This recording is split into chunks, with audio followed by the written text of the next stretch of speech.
Hello everybody, just a quick oil change video. I purchased LG244, the maintenance kit. I do not need it at all for this little break-in oil change, but I will use the other pieces later as my hours go up.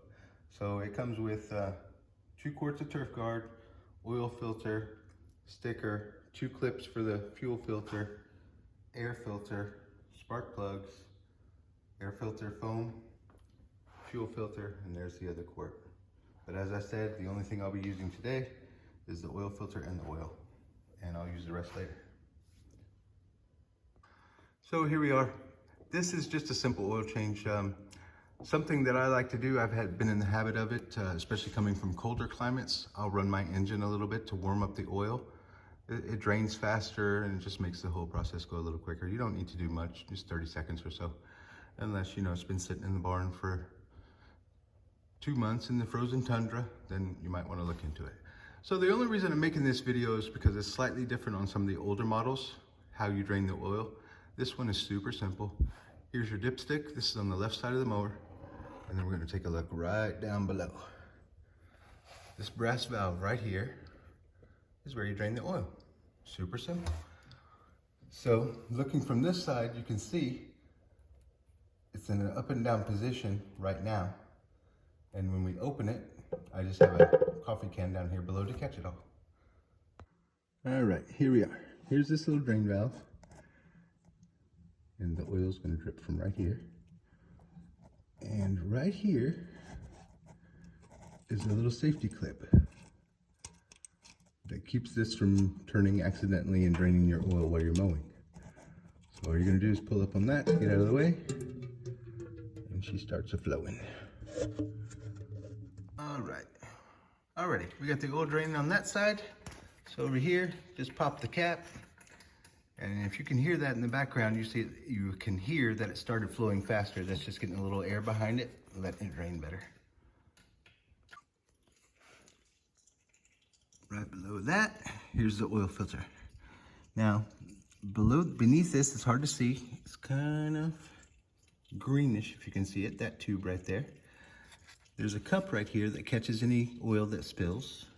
Cup right here that catches any oil that spills out of the filter, goes into that tube. And right now I just have that tube set into a little bottle. So as I loosen this, try to get you to see that. But it's just a handy dandy little feature. That little drain pan under there. You'll see it better once it's off. So you can see the oil start flowing down into the bottle there. Keeps it a nice clean job.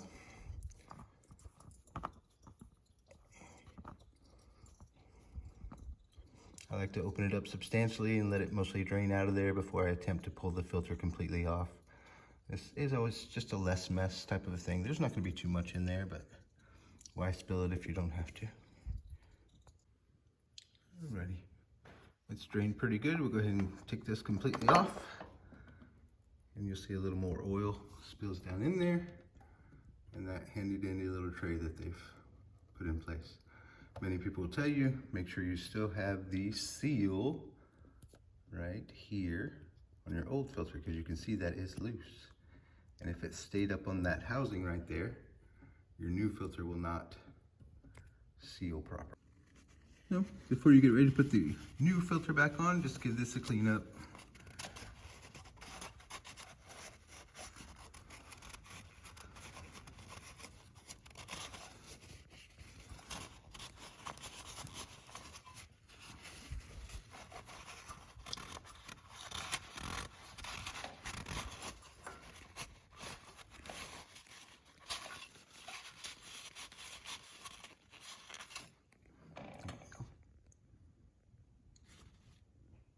Ready for the new one.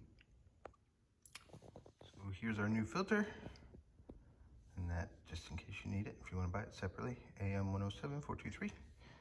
And here is just the cap from one of the quarts of oil. Clean oil in there. Just dip your finger in there and put a little oil on this gasket. It'll help it seal up real nice for you. And not a lot, just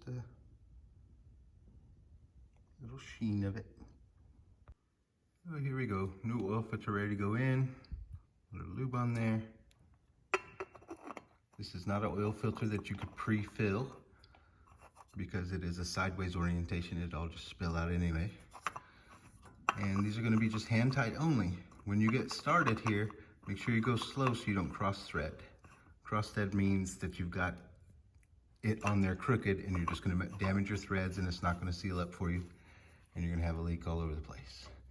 So this is just a hand tight deal. And if you found that it was incredibly difficult to take your old one off, you'll need a little strap wrench to get that off, and I'll link one in the description because this is actually a very tight area. So one of the older metal style would be best for that. It just slip right on there because of the clearance of this tube and this piece of frame right here. But I'll link that for you. But I was able to get mine off, no problem. Alrighty, back to this side. We're about done dripping, so I'm gonna shut her down.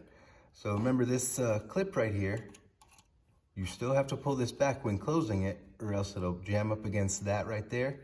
And maybe you think it's closed, but it isn't until that thing is locked in place right there. You see that? So that's to prevent that thing from accidentally opening up while you're mowing. All right, check, double check. We're almost ready, we're almost done. We have a new filter in place. Over on the other side, we've closed off that valve and we're ready to put some oil in right here. This is a great chance for me to show you what I was referring to about cross threading. When you're attempting to tighten this, it goes like that. You see how that's crooked? It's not parallel with the surface of the engine there. If you do that, you'll damage your threads and you'll never get a good seal. So just take your time when you're first getting something started and you won't have that problem. If you have a bunch of dirt on here, always clean it off before you remove your cap. And when you remove your cap, make sure you have that O-ring in place. All right, here we go. We haven't spilled any oil yet, so let's not start now. Just take your time here. If you're more comfortable, grab yourself a funnel. But there's pretty good access here. I'm gonna pour the first quart in. Remember, make sure your new filter's on and the drain valve on the other side is shut, or else you're just spilling this brand new oil all over the ground. So this is a very boring part, just watching oil spill in. So that's for now. All right. Right now I only have 1 quart in, so I'm just taking time to show you here. This is the dipstick, and this goes in that hole right there. And there's just a rubber seal that holds it in place. What you're looking for, see these cross hatches? You don't want it to be on the L, and you don't want it to be past the H. Anywhere in between the cross hatches is fine. I like to do, obviously I would err towards the H. You don't want to be low. So I'd say about 3/4 full would be fine for everybody. All right, sir. We've got about 1/4 of oil spilled into there. And you always you'd be better served to go slow and creep up on this, because overfilling your oil, it can be just as bad as underfilling your oil. You blow out seals, cause all kind of leaks everywhere. So let's take a look at what we got right now. Jam that dipstick in there. Let's take a peek at that sucker. All right, hard to see. I can see it. Can you? We're on the low side. So definitely we're going to want to add some more. And once the engine gets running, some's going to get sucked up into that oil filter and make you think you didn't put enough in. So we'll pour some more in and get back with it. All right. The suspense is killing me. Let's take a look. Whoa. All right. That's where I like to leave my oil in general. Right now, there's a few drips and drabs in that bottle, and I'll go ahead and pour them in, because as I said, some will go into the oil filter, but not too much. And again, guys, don't start clowning on me. This isn't rocket science. But for somebody who's never changed their oil before, better safe than sorry. And read the manual. You noticed I'm not telling you to disconnect your spark plugs and disconnect your battery and make sure it's on shock blocks and all that garbage. It's just quick and simple. So don't freak out. By gosh, we finished putting our oil in. Let us not forget to put the cap back on before we walk away. Don't need no wrench either, just screw it right down there. Thank you. Let's take a final look at this sucker for now. Ooh, that is right on the line. I don't know if you can see that. Just a hair on the H, but guess what? That's gonna go away. Looks like them engineers at the John Deere factory said, boy, let's put 2 quarts of oil in that maintenance kit and just see if that works out. My gosh, what will they think of next? That's the final step. We're gonna fire this sucker up and then we're gonna do a quick check, make sure we're not spurring oil everywhere.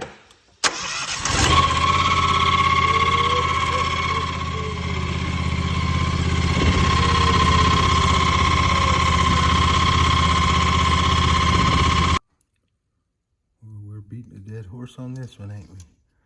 We just run the engine, make sure we had no leaks. Just do a final check. Oh, look. It did go slightly down because some went into the oil filter. And that's just fine with me. That's where I like it anyways.